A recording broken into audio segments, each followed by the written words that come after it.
掌声有请这一对，有请。男嘉宾文先生35岁，来自辽宁，是一名保安；女嘉宾季女士30岁，来自辽宁个体。来，有请两位，有请。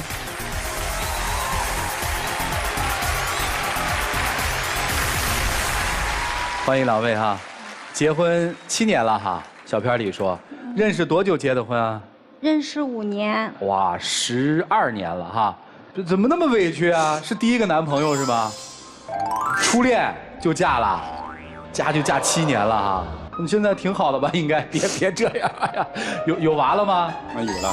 男娃女娃？女孩子呢。多大呀？6周岁。多好，多幸福啊！没事，咱慢慢调整。来这儿不就这个吗？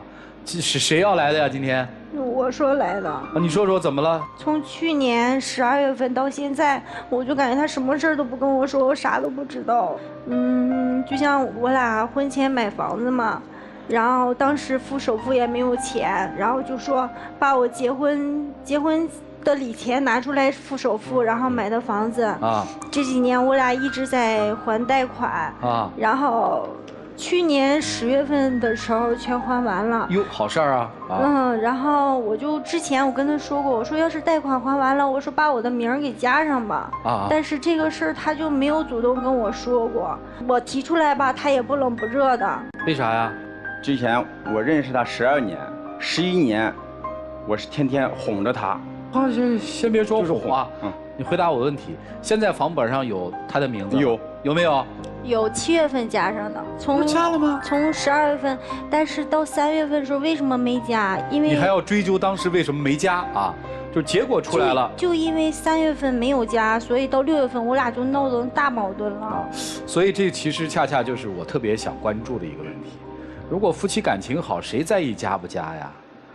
之前发生了什么呀？为什么那么在意房本上有你的名字呀？因为我婚前担心什么呀？我婚前的时候，我家买的地下厂房也是把我婚前的公积金取出来给他买的，他也写他的名儿。啊。我家买的一个车吧，也写他的名儿，房子也是他名儿。然后平时要是对我好一些。也行，就是有的时候跟我俩挺较真儿的。哦，这就刚才男生说的那句话，哄了11年了，第12年还哄吗？得给点颜色看看啊！咱们听啊，除了这个事儿瞒着你，还有别的事儿吗？还有什么事儿？还有就是今年的时候，他跟我说要换车，那时候俩人都闹矛盾呢，我就说先不换了，我说等咱条件好一些再说吧。他就说不行，我就贷款买个新车。我说那你买也行，我说不行，我也买一个吧。然后他一听我这么说，就把这事儿就搁下来了。过了几天告我说要把我家那个车要给卖了嘛，我也没同意。到后来过几天就跟我说你准备8000块钱，我说咋准备那么多钱呢？完他说你5000、6000也行。我说车是不是让你卖了呀？他就说车让他卖了。那天我就急眼了。这个听我从头说下吧。哎呀，还有故事呢啊！因为是怎么回事啊？因为我上班的地方离我家有50公里。哦，我之前是开一个面包车，哎呀，这油钱1个月得花500块油钱。我无形当中他们给我推荐了那个顺风车，其实我家那面包车吧也注册顺风车了。我第1个月毛收入就是除了500块钱油钱，我还挣了500块钱。我是不是第1个月挣了500块钱我给你了，是不是啊？有的顾客吧就是可能到跟前一个面包车也没有暖风，坐着还颠得慌，是不是啊？我寻思着，就是我的车现在要是能卖个好价钱，我就是哪怕卖15000，我再花15000买个就是小轿子似的，他们接他们人的时候，不是也没啥事，他们也不会说啥嘛。我就给他说了好几次这个，他就说不通。上次还要给他说吧，你等着吧，我去开着车接孩子，包里中领个啤酒瓶啊，等着我过去把车砸了吧。啊，砸自己家的车啊？不是，你说俩人吵架，我就是应该说他决定的事儿，我不同意，其实不好用。然后，每一件事背后还有另外一个故事哈，挺有意思的啊。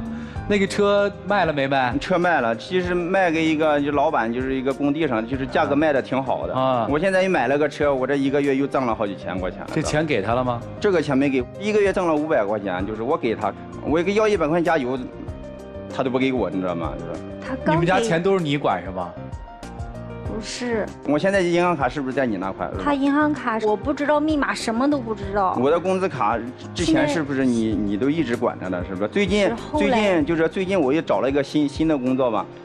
他就要怎么的，他说等家，我把工资卡我给他了，他还想动我的工资卡，我说这钱放那别动了，是不是？咱有超市盈利的钱，咱养活家，一年是不是攒的自己的积蓄，是不是？这么多年，反正其实我这收入是不少，其实也没攒到太多钱呢。钱过去7年谁管啊？他一直管卡呢。7年卡是放在我这儿了，就是钱。俩人没说具体谁管。哦，行，还有什么事儿啊？今年不说房产证名儿加的不顺利嘛，然后3月份刚开始的时候他就喝酒，就1瓶2瓶的跟超市的人一起喝个酒，到后来的时候就是可过分了，就是跟他们都轮箱喝，家里已经喝不下了，就出去吃饭喝酒，然后后来的话就发现也去 KTV， 他们好多人去玩去了，唱歌去了。喝酒吧，就是也没有说我天天去喝，就是有的时候我开超市门口有那个桌子啊，开超市那么捧个人气，有的时候几个朋友都挺好的，坐那喝个。再说那天晚上是成歌了，5个男的，4个结了婚的，1个没结婚的，就去唱那歌。回来以后，完了摔了10箱啤酒，120瓶啤酒砸到超市地上全都是水。现在那个超市那个瓷砖也破了，橱柜门也破了。就3个半小时。不是，因为他下午2、3点就知道，他没有提前告诉我，6点半就突然间告诉我说我要出去吃饭了。然后我说那我和孩子呢？他说锅里有剩饭，你俩吃一口吧。然后我就感觉过去都谁做晚饭？晚饭他以前做的多一些，要不你暖暖的跟我说，你说你看媳妇儿，我出去吃饭，你看你在家吃一口，他就说我要吃饭了。他那段时间出去吃饭的频率有多高啊？3月份的话。我觉得不夸张，也就5、6天是没喝酒、没吃饭那种状态。然后关键是跟这些朋友接触，我心里挺怵得慌。就因为跟他们出去，他说人家别人媳妇儿都不着急不干嘛，我说那不一样，咱们家庭是不一样的，我特别依赖他。还有什么事儿你接受不了啊？然后就是前段时间还有他失踪了7天，你知道吗？去哪儿了？失踪7天是怎么回事？就是，我今天来这个的目的就是把以前的事全部今天就说开。以后我回到家以后，我永远都不愿意听以前的事了的。哦，就是我回到家以后一说就是2、3个小时。说啥呀？就是6年前吧，我在单位嘛，有个老乡打电话让我晾衣服，是个女的，我也没多寻思，我说好，她的衣服在那个厨房。我就端着衣服晾，她也跟着出来了。我一看啊，感觉有点不对劲，我把衣服就放地上了。人家一看，里面就是有小孩的衣服，有可能也有大人的衣服。因为这件事，这就跟我闹了6年。夸张的说，200次总有。我这件事，我现在脑袋就汪的，脑袋都大了的。这个事儿就是本来他5岁嘛，我们就在那睡觉，然后他就接着电话了，就听着是他老乡说话，但是我装不知道嘛。然后我就爬起心他干什么去了，就看他上厨房端着衣服要去晾，我感觉特别不恰当，你知道吗？热心得有个度，你也得考虑我的感受啊。这件事儿你真说了6年啊？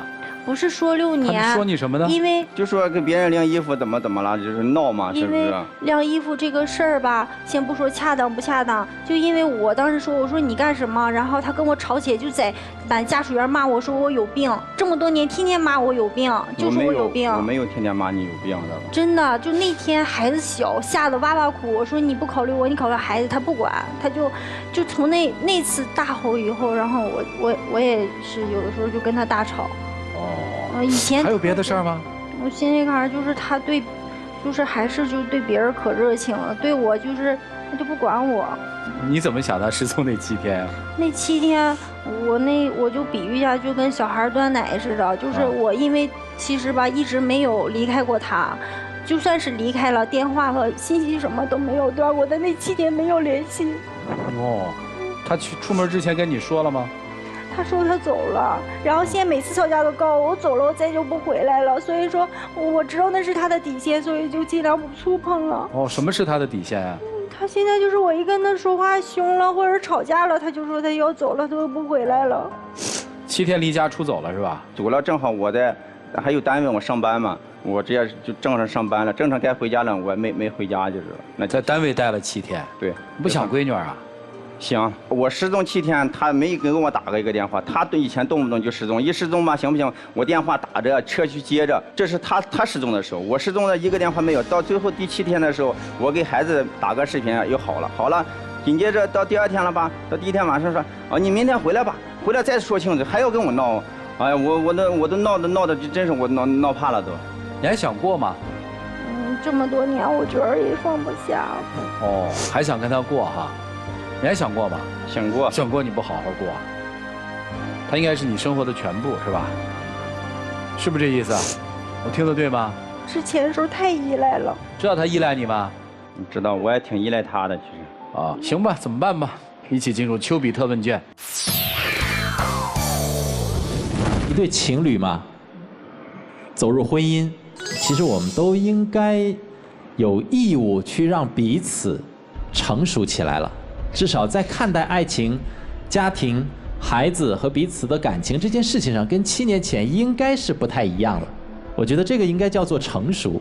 所以我想跟女孩说的就是，真正想要得到一件事情、得到一样物品的最高明的方法，不是一味的去要，而是让对方主动的去给。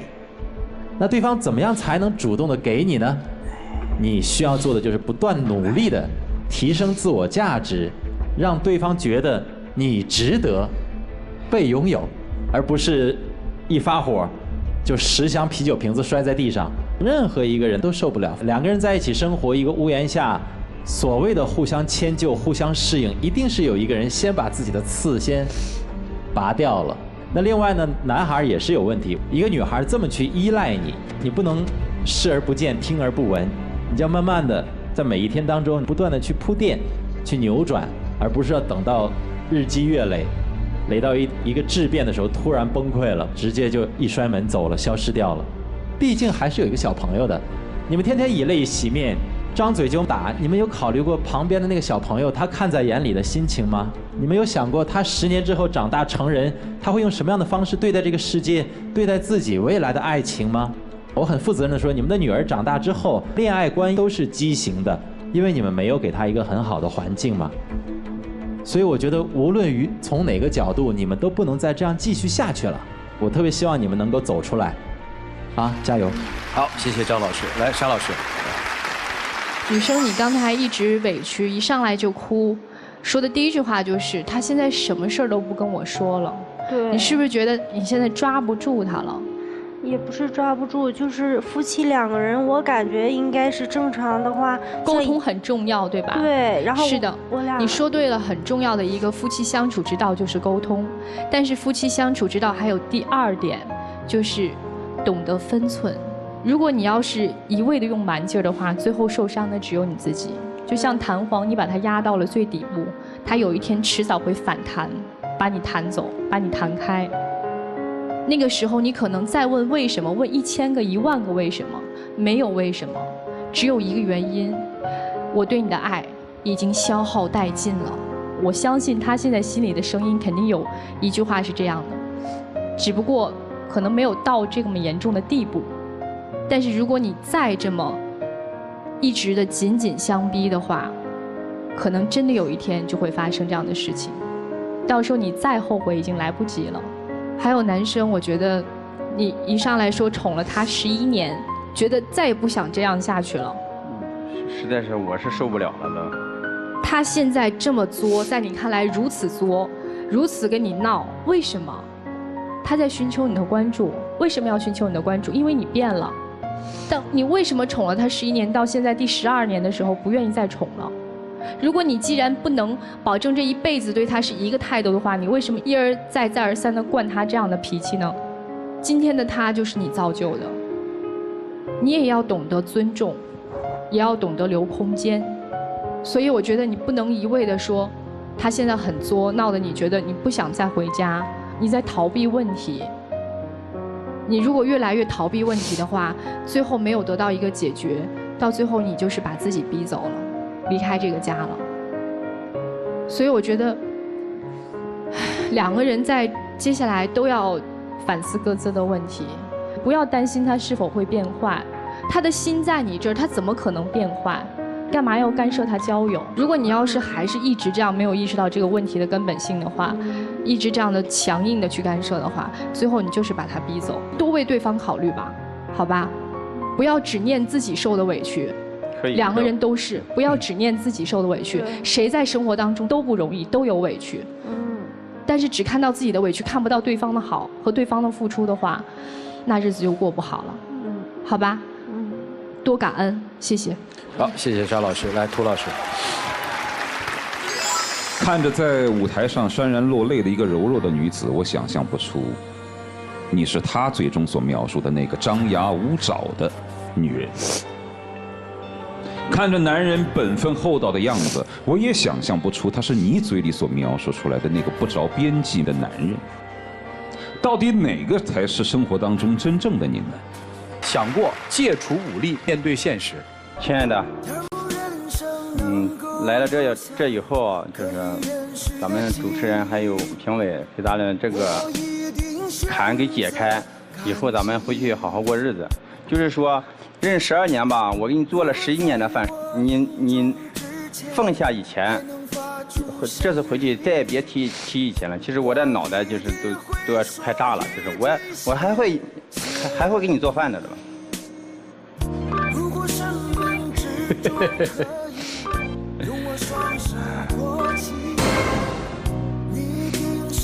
没话说是吧？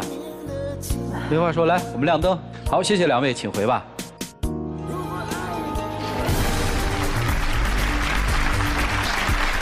来，请关门。